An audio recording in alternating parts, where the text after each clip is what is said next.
Tabe, jumpa lagi dengan saya di Negara Bijaksana, channel yang membahas sebuah persoalan populer di Indonesia secara bijaksana dan dijamin dengan pemikiran terbaru. Sekarang saya mau bicara soal regulasi negara yang menekankan standar ijazah bagi calon pejabat publik. Itu regulasi beberapa tahun terakhir ini berlaku di Indonesia, minimal ijazah SMA. Bahkan saya dengar juga beberapa tahun terakhir juga ada yang mewacanakan supaya jangan SMA lagi. Guru saja minimal S1, dosen saja minimal S2, masa pejabat publik sampai presiden kok malah minimal SMA. Saya mau menanggapi begini ya, pertanyaan kita ya. Ketika regulasi mengatur ijazah minimal SMA, memangnya pernah melahirkan pejabat-pejabat yang berijazah tinggi terus jadi orang hebat, pejabat hebat? Memangnya pernah? Yang pernah terjadi di Indonesia adalah pemimpin hebat yang tanpa ijazah dan ada yang cuma tamat SD. Saya sebut ya, kalau Anda masih lupa terhadap sejarah, sejak Indonesia merdeka, kita sudah punya banyak menteri luar negeri. Apalagi yang sampai dengan ijazahnya doktor, profesor, sudah ada. Tapi manakah menteri luar negeri terhebat di Indonesia? Saya sebut ya, hanya ada 2 menteri luar negeri terhebat di Indonesia, paling populer di dunia. Yaitu satu, Adam Malik. Yang kedua, Mokhtar Kusumaatmadja. Siapakah Adam Malik? Adam Malik adalah seorang yang cuma tamat SD di zaman Belanda. Dia jadi wartawan. Setelah jadi wartawan, dia jadi ketua PWI, Persatuan Wartawan Indonesia. Setelah jadi ketua PWI, dia adalah Menteri Penerangan. Setelah Menteri Penerangan, dia adalah Menteri Luar Negeri. Setelah Menteri Luar Negeri, dia adalah Ketua Dewan Keamanan PBB. Setelah itu dia adalah Wakil Presiden Republik Indonesia di zaman Soeharto. Jadi lihat, hanya ada 2 Menteri Luar Negeri Indonesia yang populer di dunia, yang paling berpengaruh di dunia, yaitu Adam Malik dan Mokhtar Kusumaatmadja. Adam Malik hanya berijazah SD di zaman Belanda. Reputasi soal urusan luar negeri dia jauh lebih hebat daripada semua Menteri Luar Negeri Indonesia miliki. Kecuali bersaing dengan dia hanya Profesor Dr. Mokhtar Kusumaatmadja. Itu di zaman Soeharto. Apa yang kita ragukan dengan kualitas seorang Adam Malik? Itu satu.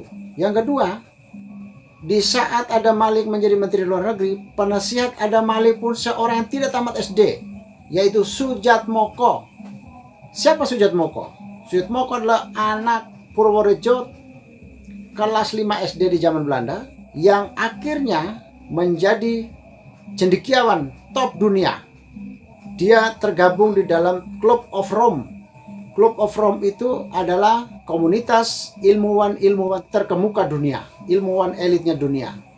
Sampai hari ini yang diterima masuk dalam komunitas Club of Rome adalah hanya Soedjatmoko. Tidak ada ilmuwan yang lain di Indonesia. Soedjatmoko juga mewakili Indonesia di forum-forum dunia. Dia piawai dalam hubungan internasional. Dia adalah penasihat Menteri Luar Negeri Adam Malik. Dijuluki di dunia sebagai Nabi Ilmu dari Asia. Saking pintarnya. Dan dia adalah rektor dari Universitas PBB di Tokyo. Satu-satunya rektor di dunia yang tidak punya ijazah.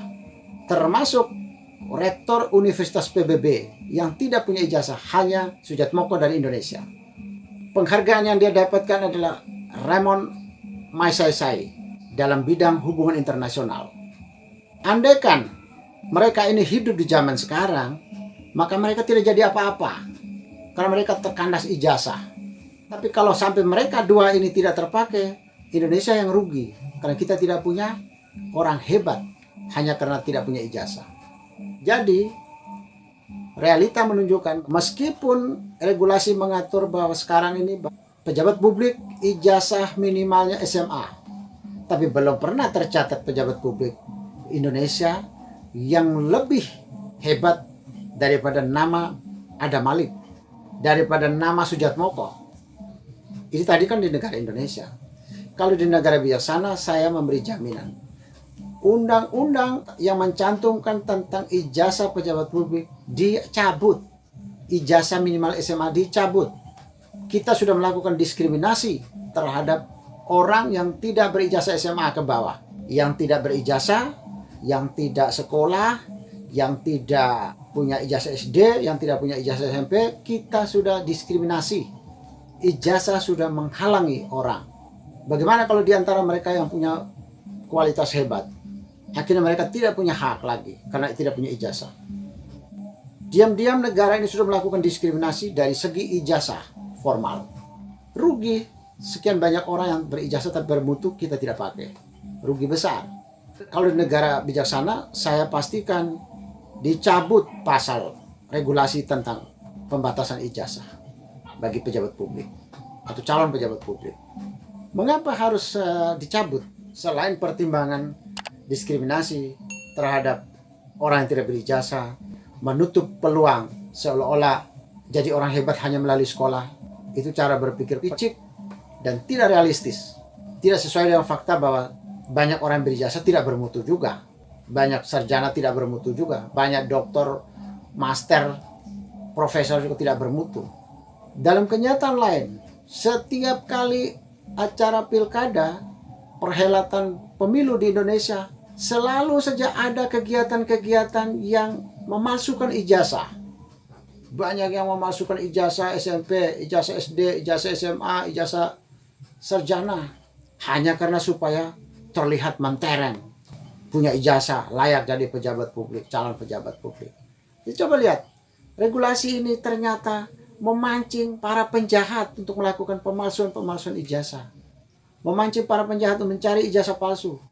Memancing para penjahat untuk mengelola sekolah-sekolah yang pendidikan yang tidak bermutu hanya untuk mencetak ijazah. Banyak universitas dibuka yang isinya cuma ecek-ecek. Tiba-tiba wisuda, tiba-tiba bagi ijazah, bagi gelar. Jadi kalau di negara bijaksana pasti cabut. Bukan direvisi, dicabut. Kembali dibuka secara bebas untuk semua warga negara Indonesia yang kualifikasinya memenuhi. Kualifikasi secara kualitas, bukan secara material, ijazah, gelar, bukan. Jika Anda setuju dengan saya, Anda seide dengan saya, berarti kita berada pada satu perjuangan yang sama, yaitu ingin melihat Indonesia menjadi lebih baik, Indonesia menjadi negara yang bijaksana yang kita impikan. Caranya adalah dengan Anda memberi dukungan dan berpartisipasi dalam channel ini.